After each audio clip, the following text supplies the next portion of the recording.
genauso, ich bin Segelflieger, genau so eine Vereine, die früher hießen Deutscher Segelflugsportverband, ja, der hieß denn NS, also nationalsozialistisch. Alle Verbände und so hießen vorher NS. Ab 16 Jahre lernte man den schießen. Und mit 17 ging man zum Arbeitsdienst und mit 18 war man Militär. Und mit 22 war man eventuell schon tot, was weiß ich, wie es gerade war. So war es damals, vor 1000 Jahren, 1000-jährige Reich. 60 years ago, as a Berlin schoolboy, Werner Egiomi was growing up just yards from the center of Hitler's empire. Werner wasn't alone. He was just one of hundreds of black Germans living a precarious existence, seeking to survive in Nazi Germany.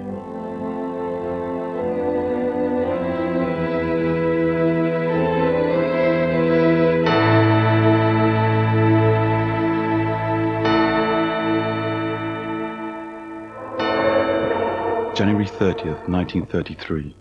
Adolf Hitler makes his first speech as the newly elected Chancellor of Germany. At last, the Führer can fulfill his dream, the creation of a racially purified German fatherland. The central focus of Hitler's racial obsessions were the Gypsies and the Jews.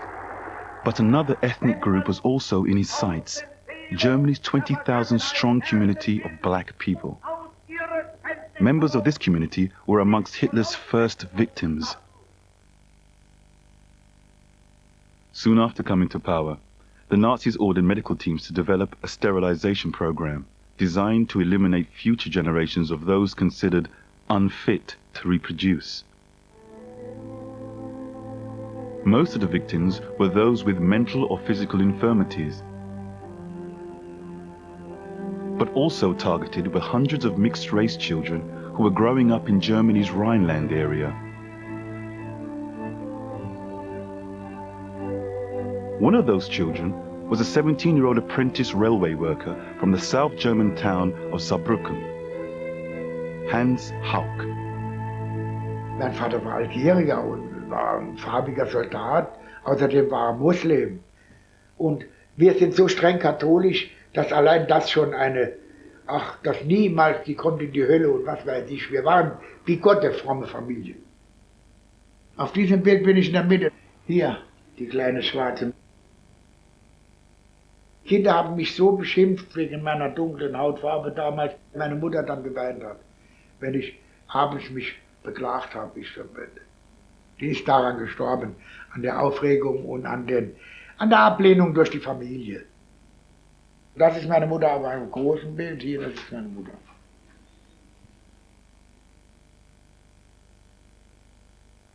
Am 15. morgens, bevor wir uns fertig machten, meine Oma, das war meine Großmutter, war mein Vormund, und ich kamen 2 Gestapo-Beamte, und ich bitte, das nicht so zu verstehen, das sind keine Untiere gekommen, denn das waren meistens noch alte Kriminalbeamte, zu der Zeit, wohlgemerkt, zu der Zeit. Und die haben gesagt, los, komm, wir gehen, weil wir mit dem Zug fahren wollten. Die waren mit dem Auto da aus Sicherheitsgründen. Da hat das Reichsgesundheitsgericht getagt. In diesem Gebäude war die Beratungsstelle für Erb- und Rassenpflege. Das war, wo ich und meine Kameraden dazu verurteilt wurden. Ja, das war, das ist das Haus. Ich denke jedes Mal daran, wenn ich vorbeigehe, ist das nicht so. Die Überprüfung war Schädelmessungen. Für einen normalen Menschen kann man das überhaupt nicht erklären. Schädelmessungen und die Augenbrauen, die Augenfarbe und die Breite der Nase und das alles gehörte dazu. Wir kamen noch glimpflich davon, wir sind nicht der Euthanasie fallen, sondern eben Sterilisation. Am 16. wurden wir operiert und weil ich keine Narkose bekam, ist das in ungefähr 2 Stunden fertig gewesen. Und am nächsten Tag war man eigentlich schon wieder fit, nur hat mich wehgetan. Hans Haug was one of at least 400 Rhineland children who were sterilized, simply for having a partial African ancestry. After his operation, he was taken to the local Gestapo headquarters. Today, the building is Saarbrücken's historical museum. Der hat uns mitgenommen in die Dienststelle auf dem Schlossplatz in Saarbrücken. Und dort habe ich meine Bescheinigung über die Vasektomie, wir alle mussten das unterschreiben, dass wir nicht heiraten durften. Nur, dass wir nicht heiraten durften Menschen mit deutschen oder artverwandten Blutes. Dass wir keine geschlechtlichen Beziehungen haben durften mit deutschen Menschen.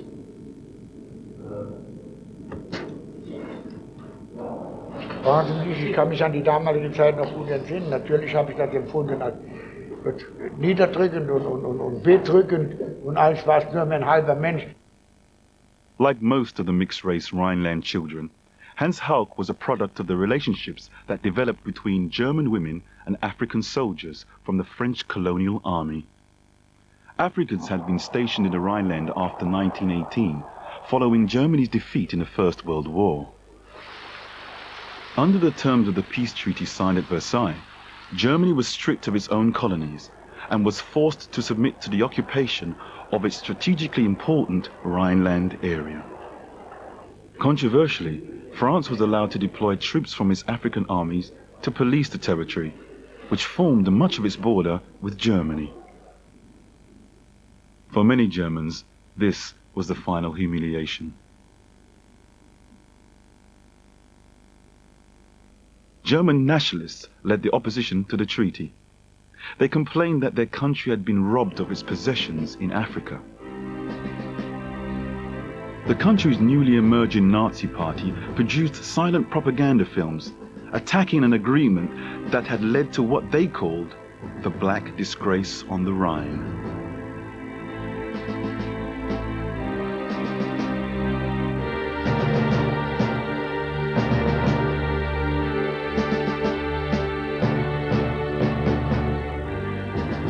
Other films accused the Africans of bullying local German men and even raping German women.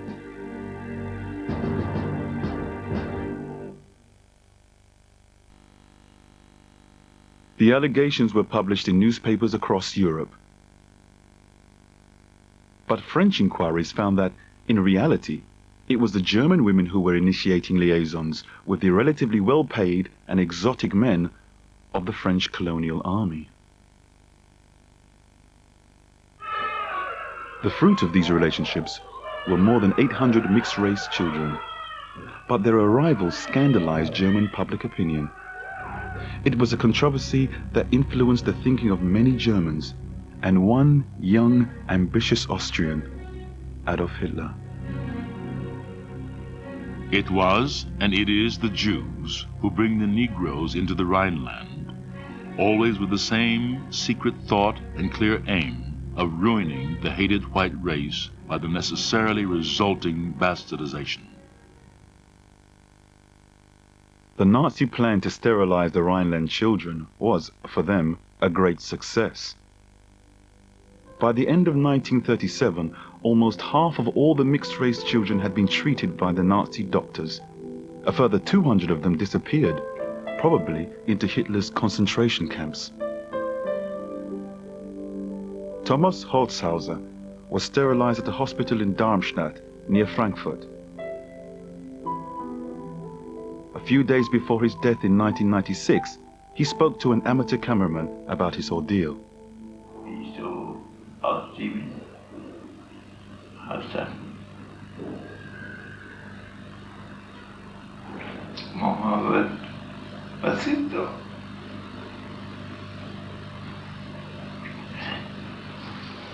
Dort sagt Bub,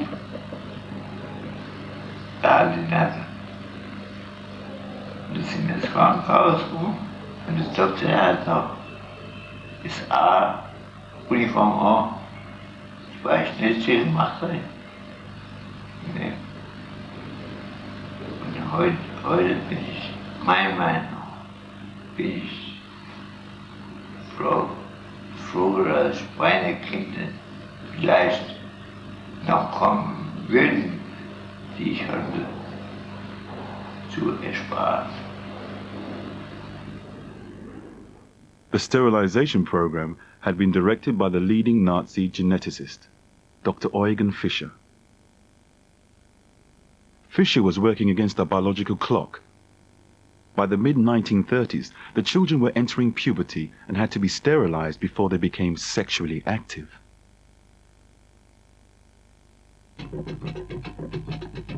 Fischer had developed his racial theories in German Southwest Africa, what is today Namibia. Before the First World War, the country had been Germany's prize colony in the south of the continent. It was here that Fischer discovered what he claimed were fatal genetic dangers arising from race mixing between German colonists and African women. The racial theories of the Nazis were not an invention of the Nazis. They date back to the colonial administration. Mixed marriage, mischlink, race disgrace, all these terms were already discussed and in use during the colonial time. And there was also a law already made in the colonies prohibiting mixed marriages. German colonial policy was very harsh, especially with respect to the colony of Southwest Africa, which was planned to be a settlement colony, and the idea was to have white settlers there apart from, in an apartheid system, from the black population.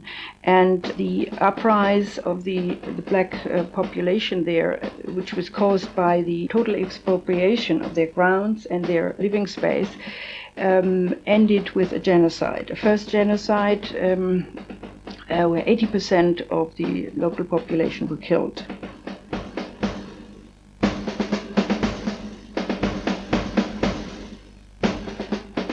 They had also concentration camps in use, and they also used the inmates of the concentration camps already for medical experiments.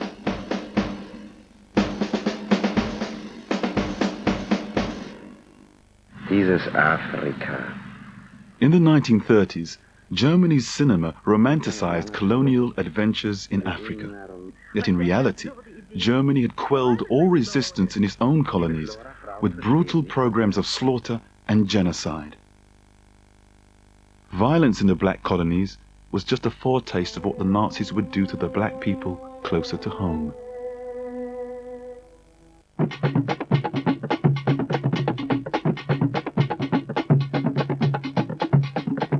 In the 1920s, at the height of the Jazz Age, a census revealed that 24,000 black people were living in Germany. Some were musicians, working as part of Berlin's famous cabaret scene, where celebrated performers such as Josephine Baker thrilled German audiences. In an atmosphere of rising racial hostility, the entertainment industry was one of the few areas where black Germans could find gainful employment.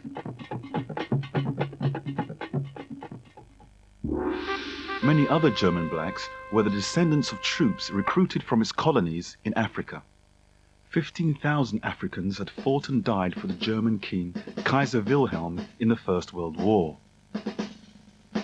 Following the carve-up of Africa by the European powers at the Berlin Conference in 1884, Germany colonized German East Africa in what is today Tanzania, Togo and Cameroon in West Africa, and German Southwest Africa in modern-day Namibia. By the 1930s, the children of immigrants from these countries formed the majority of Germany's new black community. The fatherland was now also a mother country to several thousand people of African descent. One of them was the black activist and dancer Larry Gilgis. He founded the Northwest Ran, an organization of entertainers that fought the Nazis in his hometown Düsseldorf. In the early 30s, he helped to make the city a center of anti-Nazi resistance. Die Nazis von Düsseldorf wussten doch, wer Mitglied der Truppe Nordwestran gewesen war. Also wurde für viele die ganze Situation sehr prekär. Larry war ein wirklicher Kämpfer war. Dazu aber, das Ganze wurde noch verstärkt durch die Angriffe, die er nicht in der Truppe und auch nicht bei unseren Auftreten vom Publikum erfuhr, aber im normalen Leben als Schwarzer, dass das dazu beigetragen hat, diese Kampfbereitschaft bei ihm zu stärken.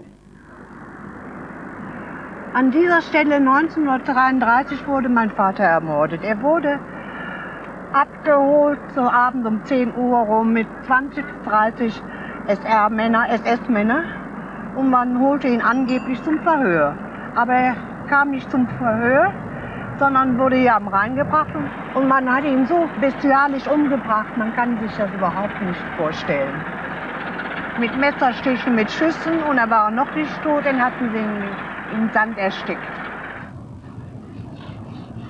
Das ist das Mordmal meines Vaters. 5, 6 Jahre ist es her, seitdem die Plakette da steht. Ne?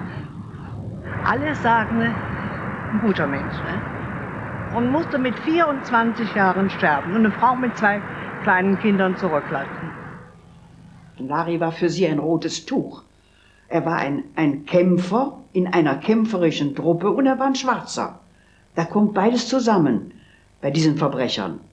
The continuing presence of many black Germans was known to the SS, but as long as they served a useful purpose, they could escape persecution. Julieta Tippner was born in Vienna in 1905, the daughter of an Austrian mother and a Liberian father. She married Adolf Hillikus, a white circus impresario.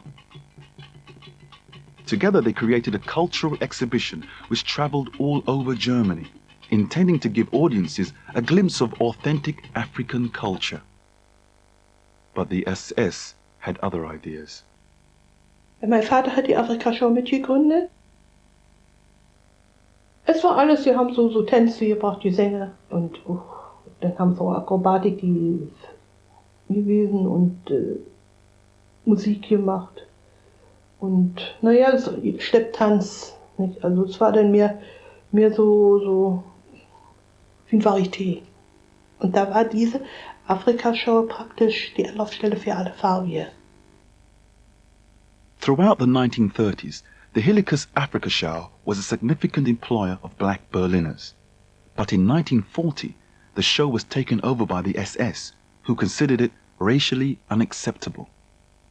From then on, the shows became vehicles of political propaganda used by the Nazis to confirm their own racial assumptions and present Africa as culturally primitive. Meine Mutter ging dann Ende 39 zurück nach Berlin und mein Vater fuhr mit der Show bis Ende 40 noch weiter.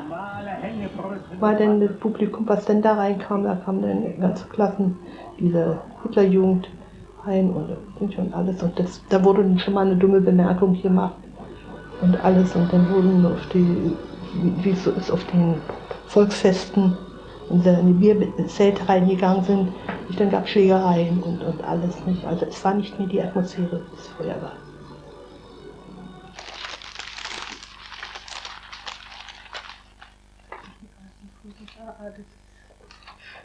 Da ist noch Heinz ganz klein. Ja, das ist also ganz früh. Das ist das sogenannte Negerdorf. Ah ja. Das ist gewesen vor der Afrika-Show. Ja.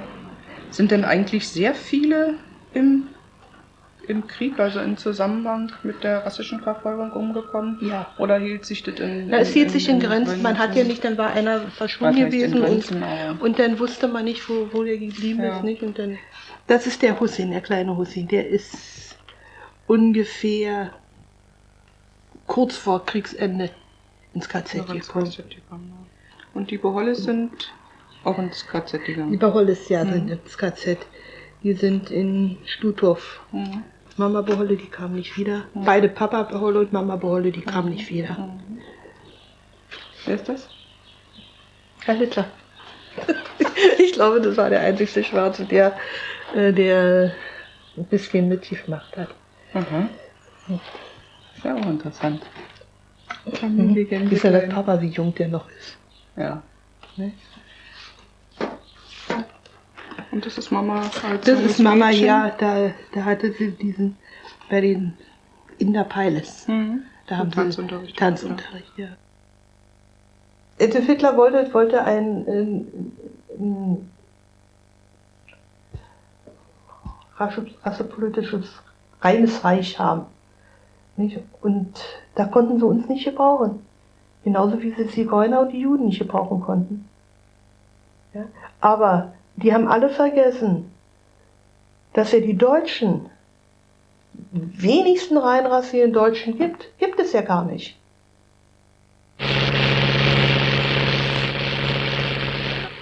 It was not just those blacks in the theatrical world that were used to promote the Nazi worldview. Hitler's propaganda chief, Joseph Goebbels, realized that to spread the Nazi gospel of white Aryan supremacy, he needed to exploit the most popular entertainment medium of the time, German feature films. Throughout the Nazi era, Berlin's film studios produced a series of propaganda movies presenting Germany as an enlightened, benevolent, colonial power. As a result, black extras were in demand. One of the beneficiaries was a young black Berliner, Werner Egiomi. Wir hatten dann Agenten. Das war einer gewesen, der hatte von sämtlichen Farbigen in Berlin hatte der die Adressen. Reichskulturkammer oder wie es hieß damals, stand der in Verbindung. Und wenn die planten einen Film, dann sagten die zu denen, wir brauchen 6 Schwarze oder 4 Chinesen, 3 Japaner, die waren ja auch hier und so, und alles brauchen wir. Und dann kamen wir angetanzt, haben da Volk und Gedränge gemacht. Den Film, ja, die Kongo Express und Quacks in Afrika oder Tante Wanda aus Uganda. Für uns war das prima und das war prima. Und da waren die Schwarzen Tatsache unter sich. Da haben sie sich erst richtig kennengelernt. Das war eine nette Zeit, jedenfalls eine lustige Zeit. Und im Studio hier in Babelsberg, da wurde von Rassen überhaupt nicht gesprochen, da war man sicher.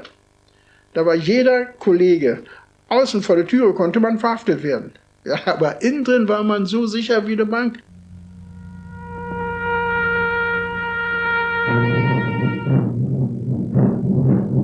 Die Hitlerjugend war so wie die Pfadfinder. In Amerika oder England, was weiß ich, wo die waren. Bloß eben auf den Führer bezogen, auf Hitler. Und das war natürlich eine wunderbare Angelegenheit. Und eine Fahne konnte man kriegte eine Kordel und war ein Führer, ein kleiner Führer natürlich. Die Führersgeburtstag. Ja, natürlich, da waren wir immer waren wir da. Hin wurde man hinbestellt, also das war Pflicht, da musste man hin sein. Und für uns Kinder, das war schulfrei, dann haben wir uns da vorne hingestellt und haben Heil geschrieben. Also meine Musterung musste mich dann da hinkommen, ja. Und da stand das erste Mal, haben sie gesagt, die ist nicht zu verwenden. Und ich habe gesagt, ich bin doch Deutscher, ich möchte ja auch den Krieg gewinnen. Nein, das ist nicht zu verwenden, der krausen Haare wegen. Nicht der Farbe, der krausen Haare wegen. Obwohl man einen Stahlhelm doch immer oft hat, ja. Die Haare sieht man erst doch, ja. Und das zweite Mal haben sie mich genommen. Da habe ich das Glück gehabt, dass die von Mers, dann ist sie zurückgegangen nach Berlin. Hier Reichswehrmachtskommando, was weiß ich, wo das heißt noch. Und ehe das zurückkam, da waren die Amerikaner schon da. Und die haben mich gefragt, wo ich herkomme. Woher kommst du mal ein bisschen? Wo kommst du her? Da sag ich mal, ich bin hier, ich bin Berliner. Ne, ich bin der erste Schwarze, der frei, also ohne Uniform rumläuft hier, ein Ausländer, den die gesehen haben.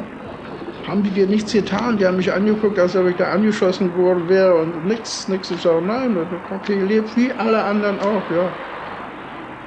Nazis war das nicht so, da war das vielleicht unheimlich krass wie ein Juden und die Zigeuner und was weiß ich, was noch war. Aber wir, paar Schwarze, die hier waren, die hatten das toll und unberufene Glück gehabt, mitzuleben. Ich bin Deutscher, weiter nix. Ja, und ein Mensch, hoffentlich bleibe ich einer. Das ist alles. Nicht, dass ich bin stolz, ein Deutscher zu sein, dafür haben wir zu viel Unheil angerichtet in der Welt. Ich bin Deutscher, das ist alles. Mehr kann ich nicht sein, weil ich hier geboren habe, ich Glück, Unglück oder Glück gehabt, hier geboren zu sein. Und nun bin ich mal Deutscher. Like Werner, Theodore Michael survived the Nazi period by working in the film industry. The youngest of 4 children, by the start of the war, he was separated from his brother and sisters and had to survive alone in Nazi Germany. During the Nazi era, Theodore appeared in dozens of German feature films. It was to be the beginning of the career of one of Germany's most distinguished character actors. I think I'm one of the oldest actors in Germany because I played in these silent movies already. Not only I, but my whole family, which was regular income for us. Driving Miss Daisy, when I played the chauffeur, what attracted me on this role is that the chauffeur is more or less a philosopher. Das sagen Sie mal, wenn jemand drin, ich meine, ist da jemand verletzt worden? Das hat er mir nicht gesagt. Was sagen Sie? Wer macht denn sowas? Das wissen Sie genauso gut wie ich. Es sind immer dieselben. Für die ist ein Jude ein Sauljud und ein Schwarzer ist ein Nigger für die. Nein, das glaube ich nicht. My parents married 1915. My father derives from a chieftain's family in the Cameroons. My mother's side derives from German Protestant family. My mother died in 1926, 1 year after my birth, and my father died in 1934. We were orphans and we were under official custody.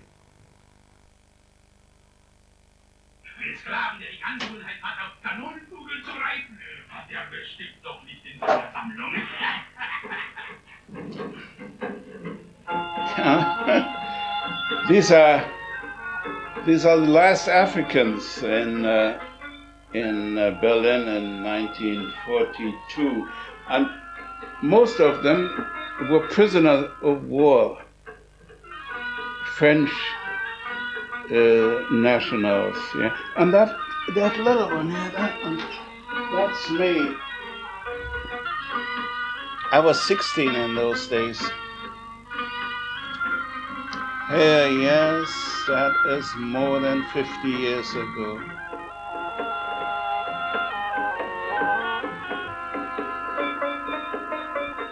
Black people could not hide in Germany. They were seen everywhere.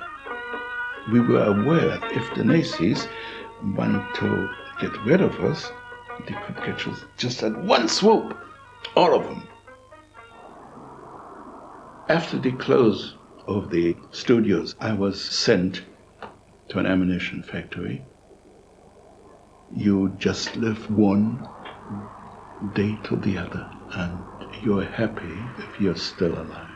And the only fear I ever had was during the extensive bombing of Berlin, the air raids by the Allied air forces.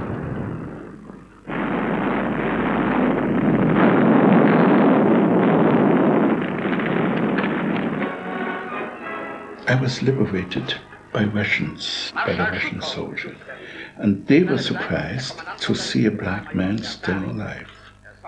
It was very hard to convince them that I haven't done anything special to be still alive. And after the war, people confronted me with war crimes done by the Germans. Now, what should I do? Should I say I have nothing to do with that? I couldn't, because it's my nation. I was a victim, but I'm responsible too for these things, which has happened in my name. In the face of the Nazi bloodshed and terror, many blacks fled the country. At the age of just 16, Theodore Michael's elder sister Juliana escaped from Germany and sought refuge in a circus troupe in France. Ich habe gedacht, ich würde meine Brüder, also meine Schwester ist 42 gestorben. Ich hatte gedacht, also da war ich ganz allein. Wir hatten ja auch Onkel und Tanten. Von meiner Mutter die Geschwister in Berlin. Und dadurch, dass es die Nazi-Zeit war, wollten diese Leute mit uns nichts zu tun haben. Als ich dann in Frankreich war, ging es mir natürlich, also seelisch etwas besser.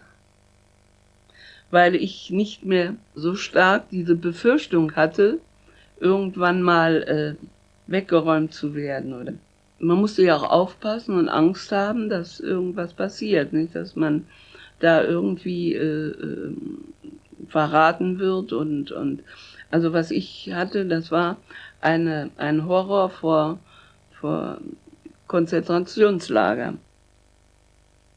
Ich habe mich auf meine Tiere konzentriert, obwohl es Raubtiere sind, aber ich habe mir gedacht, also schlimmer als Raubtiere können nur Menschen sein.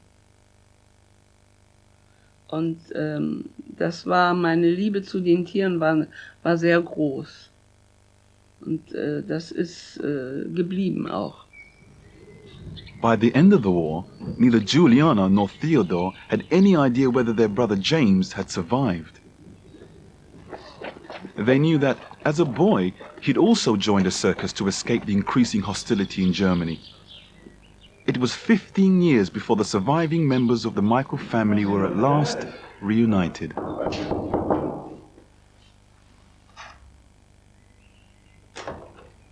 Hallo. Hallo, James. Hallo. James. Wie geht's dir? Hallo, James. Comment vas-tu? Bien, et toi? Ça va? Ça va. Ça va bien. Allez-y. On va là? Oui, on y va. Oui. Ja, leider. Ja. Und? Ja, Wie geht's dir? Also ich bin mit dem Alter von 12 Jahren in die Truppe gekommen. Ich war im Zirkus Straßburger. Das war 32 in Breslau. Und da hatte Hitler eine Rede gehalten, dass alle Afrikaner, Juden und so weiter, die nicht arisch sind, müssen Deutschland verlassen oder ins KZ. Der Sekretär hatte gesagt, der Pass läuft ab, ich muss zum Konsulat, zum deutschen Konsulat in Paris, meinen Pass verlängern lassen. Und da habe ich gesagt, gut, dann muss ich zum Konsulat. Da bin ich eines Tages dahin gegangen. Und wie ich reinkam, habe ich gesagt, guten Morgen. Da haben sie mir gesagt, hier gibt es keinen guten Morgen oder keinen guten Tag. Hier gibt es halt Hitler. Und da habe ich gesagt, Heil Hitler. Was sollte ich sonst sagen? Und eine Viertelstunde später kam er wieder zurück. Und da sagte er, Ihr Pass wird nicht verlängern, wir behalten ihn und Sie sind kein Deutscher, es gibt keine schwarzen Deutschen. Ich wusste nicht, ohne Pass, was bin ich verloren? Ich bin kein Mensch mehr. Hab keine Heimat, nichts.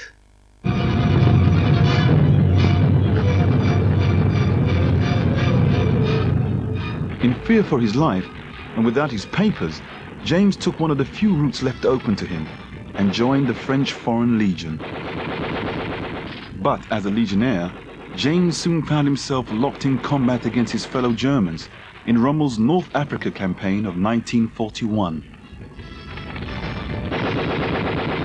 Es war sehr schwer für mich.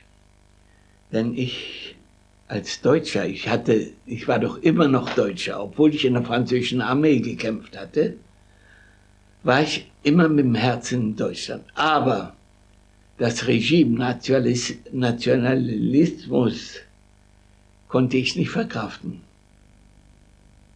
As a veteran of the French Foreign Legion, James now receives a modest pension from the French government. Yet, ironically, he's denied benefits by his own homeland, Germany, the country that forced him to flee in the first place.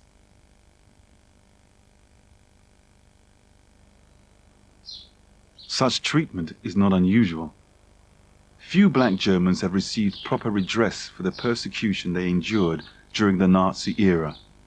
Even those who were imprisoned and enslaved in the Nazis' notorious concentration camps.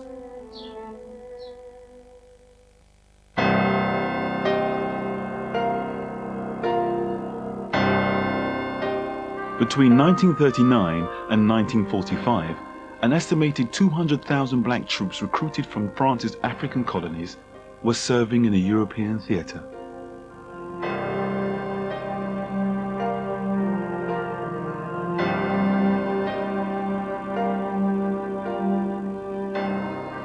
The Africans were especially loathed by the SS because of the history of the Rhineland occupation.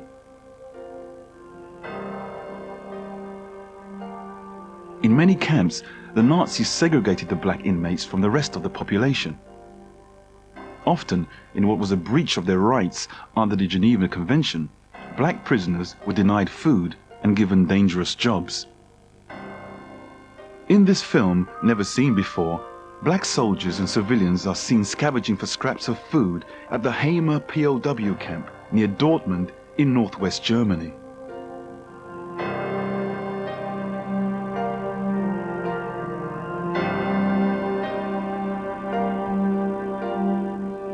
The regime at Heimer was not especially severe.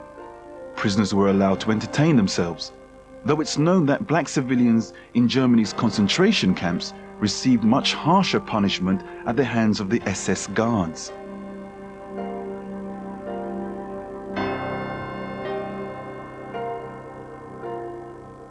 No one knows how many black soldiers and civilians perished in the camps, but some survivors do recall the impact made by black inmates, such as the Belgian resistance fighter Johnny Voste.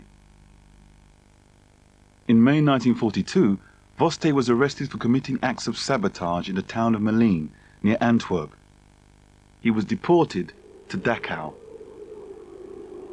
When I was in Dachau, I heard from other Belgians that were there that Johnny Voste was there too. We were treated like animals and like beasts by the SS.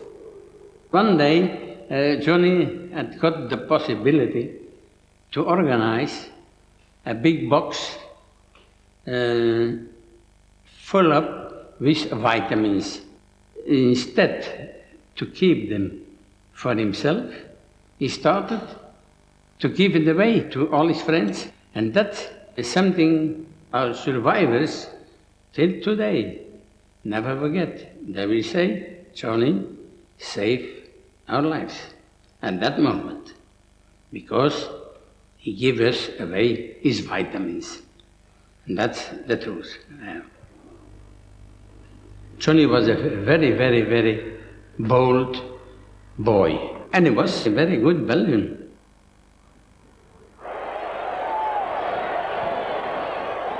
The main technique to survive in the concentration camps was to live, not to die. Character, to say, no, you can't have my life, I will fight for it. And he was a fighter. Courage was a necessary, though not always sufficient quality for those blacks who hoped to survive the terror of the concentration camps. For the black men and women implicated in acts of defiance or sabotage, the penalties exacted by the Nazis were especially severe. Born in the Ivory Coast to an African mother and a white French father, Johnny William had arrived in France as an 8-year-old in 1930. After the German invasion of France, William was put to work in an armaments factory producing defense equipment for the German army. In 1940, he was arrested by the Gestapo on suspicion of involvement in acts of sabotage. He was deported by train to the Neuengamme concentration camp near Hamburg. C'était un voyage d'apocalypse, c'était un voyage dramatique, à 120 par wagon, bestiaux. Représente-toi le spectacle de ces hommes enfermés là-dedans pendant 4 ou 5 jours et 4 ou 5 nuits, sans respirer, avec une petite boule de pain et un morceau de saucisson. Et ensuite, représente-toi qu'on devait faire nos besoins là-dedans. Et ma foi, quand on est arrivé là, d'abord il y avait des morts là-dedans.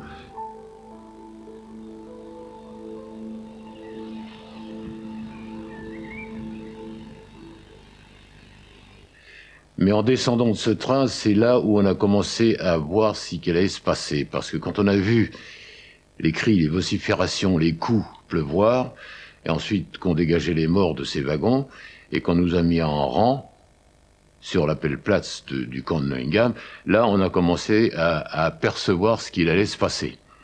Et le pire, c'est le mot des SS. En arrivant, on nous a dit maintenant, personne ne vous connaît plus, vous n'êtes plus que des numéros. Neuengamme est un camp que le grand public ne connaît pas beaucoup, mais c'était un des camps les plus durs de l'Allemagne, et c'était le plus grand camp du nord de l'Allemagne.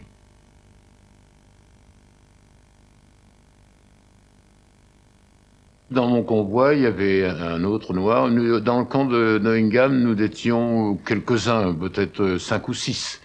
Et la chose qui est arrivée en arrivant au camp, c'est que les SS nous ont séparés tout de suite des autres déportés. Vous attendez qu'on vienne vous voir, et on a eu peur, parce qu'on s'est demandé ce qu'on allait faire de nous. On s'est demandé si on n'allait pas être, éliminés de suite. Et puis là, à notre grand étonnement, les SS sont arrivés, ils nous ont regardés, ils nous ont touchés, Schwartz, Gut, etc., etc. Et puis, quand ils ont bien rigolé avec nous, parce que on avait l'impression qu'ils nous prenaient pour des êtres, des sous-hommes, quoi, un peu comme des animaux, des chimpanzés, si vous voulez. Et ensuite, nous avons été à la douche, et là, à la douche, le lieutenant SS, qui avait certainement été aux Jeux Olympiques de 36, et qui avait vu Jessovens, qui a ramassé 3 médailles qui devaient revenir aux Allemands, et qui nous a regardés en disant « Ah, Nègre, schön athlète ». Puis après, c'est terminé, il nous a renvoyés parmi les autres.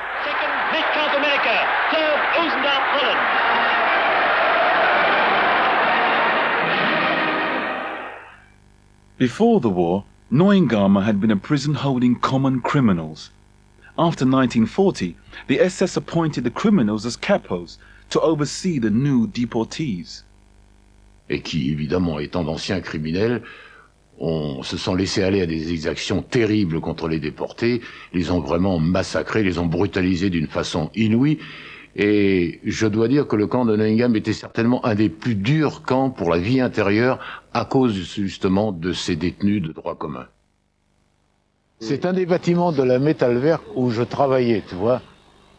Et alors, donc, on était quand même à l'abri, car comme c'était de la mécanique de précision, c'était une usine Walter, fabriquait des mitrailleuses et des canons de fusil là-dedans fabriqués.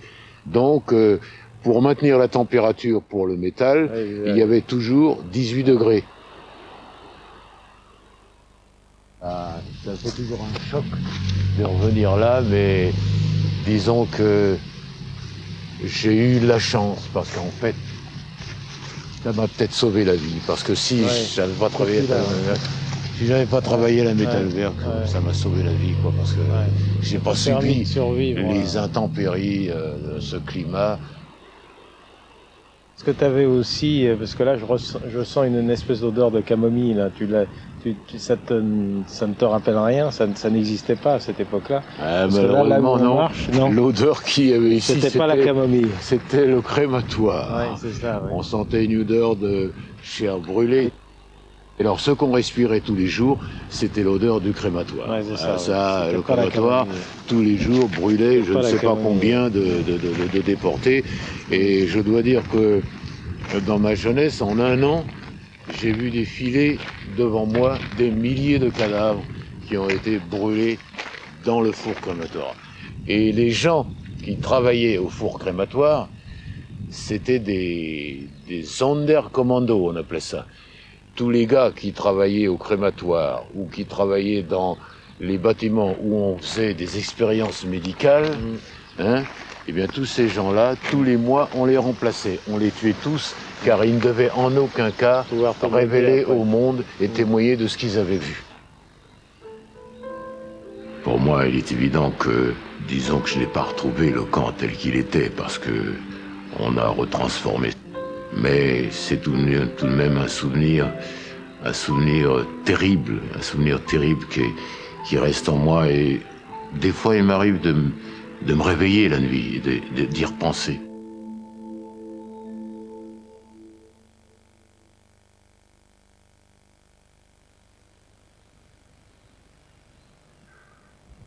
ça m'a conduit vers une toute autre philosophie. C'est-à-dire ma famille.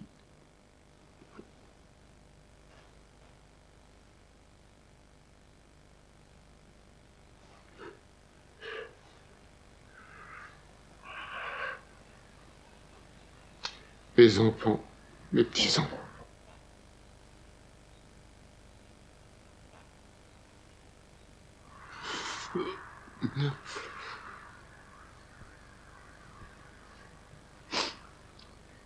Ça a été le respect de ma famille, de mes enfants et mes petits-enfants, et j'ai vécu surtout pour eux, en espérant qu'ils ne connaîtront jamais ce que j'ai connu.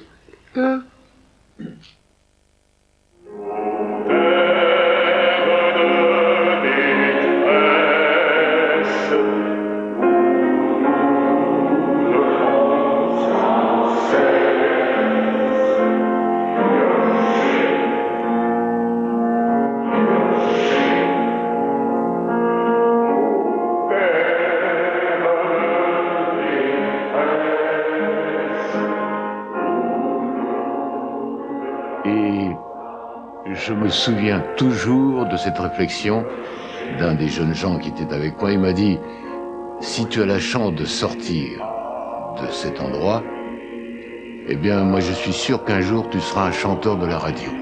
Et pendant toute ma captivité, j'ai repensé à cette chose. Mais je ne savais pas qu'un jour, je signerais un contrat avec la Polydor, qui est une firme allemande, n'est-ce pas?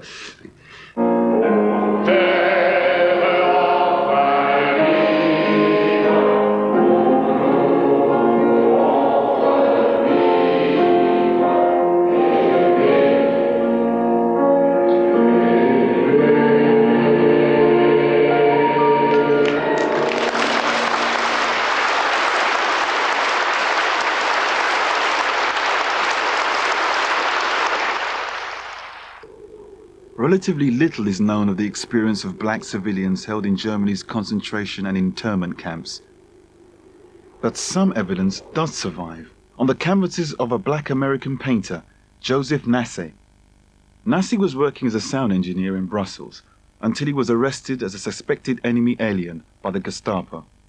He was detained at 3 transit camps in Belgium and Germany, where foreign prisoners were held pending deportation. Nasse was fortunate. The camp commandants were art lovers, and each allowed him to paint.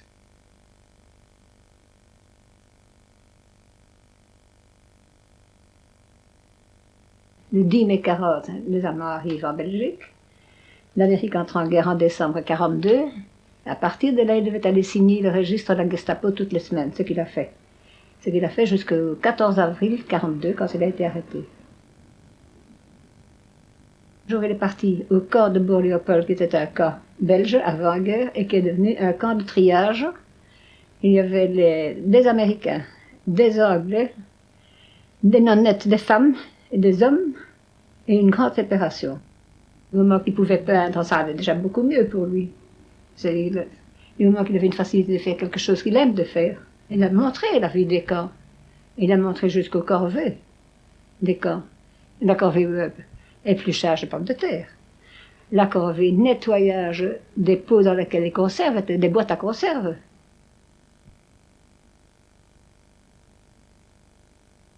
Les Allemands en général aiment l'art. Et je crois que c'est une des seules raisons. Déjà ici, le Feldwebel à Bourg-Léopold lui avait donné un papier comme quoi il pouvait sortir du camp. Comme il y en a quelques-uns, ça n'a pas duré longtemps, mais ils l'ont fait.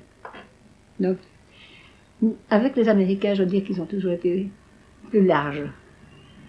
Maltraités, ça, je ne pense pas que ça a eu lieu. Nasse's pictures represent a unique record of the inside of the German detention camp system.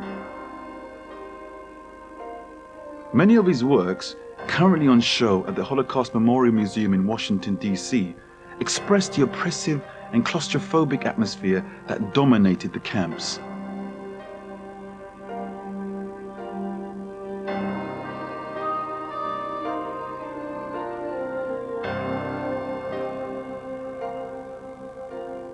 The regime in the German transit camps was, usually, not as harsh as that found in the concentration camps. Many of the detainees featured in Nassi's paintings were used as hostages and were eventually traded for German prisoners of war.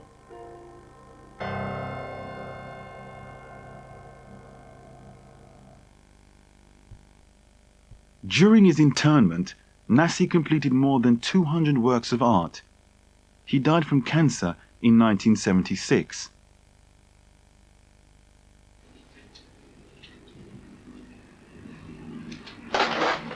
La dernière peinture que mon mari a faite de moi, elle a été faite en avril 46, le 48. C'est fait quelques jours avant le décès de mon père. Et jusqu'au dernier moment, il m'a demandé si la peinture était terminée.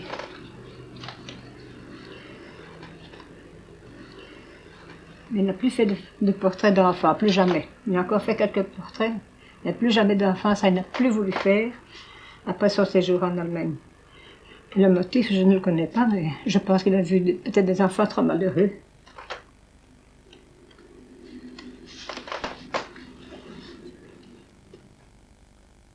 Many black children living in Nazi Germany were denied a conventional family upbringing. Black children faced daily humiliation, violence, and often the enforced breakup of their families.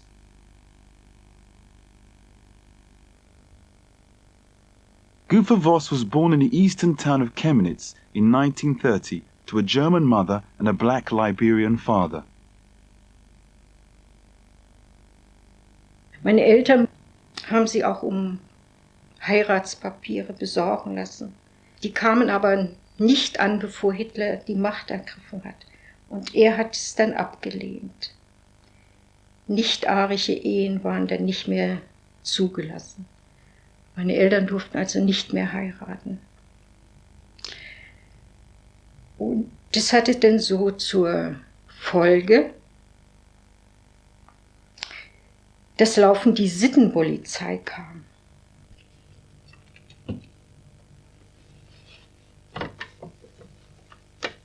(1939) brach der Krieg aus, im September, und im gleichen Monat kam meine Mutter ins Lager.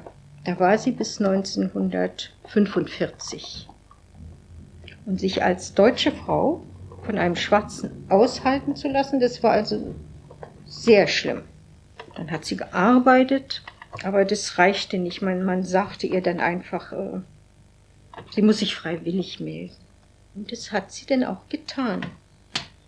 Sie wurde nicht abgeholt, sie hat ihren Koffer gepackt und ist freiwillig ins Lager. Joe Louis versus Max Schmeling. Ich weiß nicht mehr, in welchem Jahr das war, da hat Max Schmeling und Joe Louis geboxt. Und Max Schmeling hat verloren. Und mein Vater war in seiner Stammkneipe und er wurde gefragt, was er also davon hält. Mein Vater meinte, ja, das ist Sport und der Bessere gewinnt. Und da hat ihn von hinten einer überfallen und hat ihn so einen Eisenstuhl über den Kopf geschlagen. Und dann haben sie meinen Vater zum Arzt gebracht. Und der war so nett, da er ihn ja aus der Nachtruhe gestört hat. Und. Da hat er ihn also ohne Betäubung genäht. Und meinte nur, na, wer so aus dem Busch kommt, kann schon was vertragen.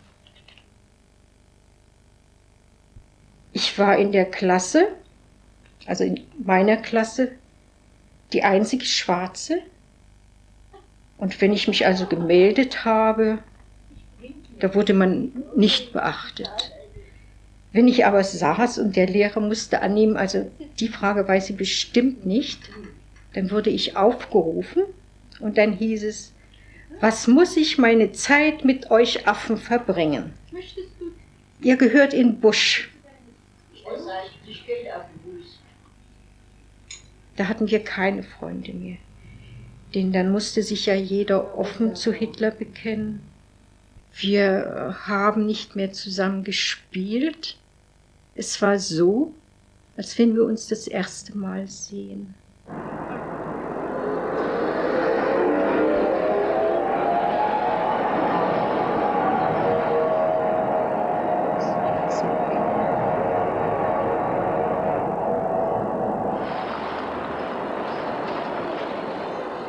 Ich bin heute so wütend. Wütend. Mein Vater haben sie den Kopf eingeschlagen im Dritten Reich. Und heute werfen sie einen Schwarzen aus einer S-Bahn und es will keiner gesehen haben.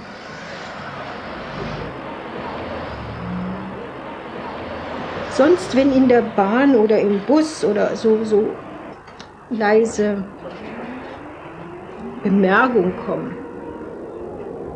Du bist, guck mal, ach, das stinkt aber hier. Das hat alles mal so angefangen. Ja?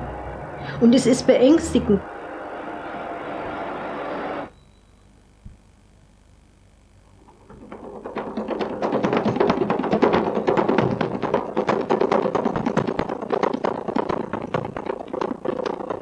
Even in today's ethnically diverse Germany, few are aware of the experiences of the black pioneers who witnessed at first hand the country's descent into barbarism. Understandably, many black survivors take pride in their unique place in modern German history. Most are still settled in Germany and don't feel bitterness towards their white compatriots. Yet there is continuing anger at the attitude of the present German government. The official refusal to recognize the suffering of black Germans angers those who feel they deserve some compensation for their treatment under the Nazis.